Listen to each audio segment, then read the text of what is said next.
நம்ம கேள்வியே 10 வயசு குழந்தை இப்படி ஆகிப்போச்சு, உங்கள்கிட்ட கம்ப்ளைண்ட் வருது, காலையில் ஃபோன் பண்ணால் பத்திரமா இருக்குங்கிறீங்க, என்ன பத்திரமா இருக்குது? அதுக்கு அடுத்து கேட்டால் அந்த அம்மாவே சொல்கிறாங்க, எங்கள்கிட்ட கேட்கவே இல்லை, பிள்ளைய எரிச்சு விட்டாங்க, மூஞ்சி கூட காமிக்கல. என்னங்க அது? என்னையா? எனக்கு ஒன்றும் புரியலை, எனக்கு புரியவே இல்லை. அதான் ஐயன் திருவள்ளுவர் ஒரு குறளில் சொல்வார், இடுப்பாரே இல்லா ஏமராமன்னன் கெடுப்பார் எனும் கெடும். அது நல்லா சொல்லியிருப்பார்.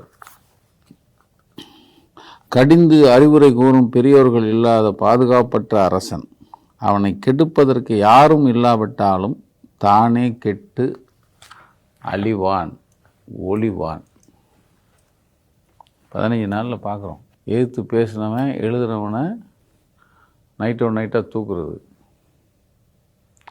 எடுத்து இன்னொருத்தன் உங்கள் பாஷையிலேயே அவன் மீம்ஸ் போட்டான்னா அவனையும் தூக்கி ஜெயிலில் வைக்கிறது. ரொம்ப கேவலங்க.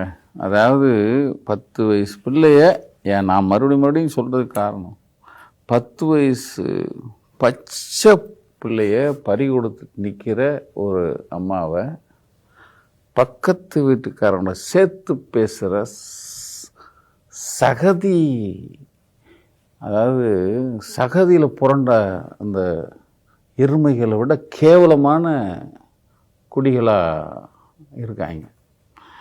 இது எங்கன்னா உங்களுக்கு ஞாபகம் இருக்கும்,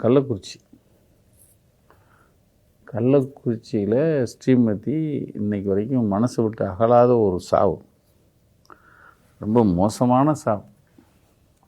அந்த கள்ளக்குறிச்சி அந்த சாவு நாங்கள் பதறணும். அது இன்றைக்கே சொல்கிறோம் சார், அது கொலை. ஆனால் அந்த கொலை பண்ணவன், அந்த பள்ளிக்கூடத்து தாளாரர், அவன் இவன், அதை காப்பாற்றின போலீஸ்காரன் எல்லாரும் இன்றைக்கி காலரை தூக்கி விட்டு அலையிறான். தலை குனிவது, அதுலேயும் இதே வேலையை பண்ணாங்க.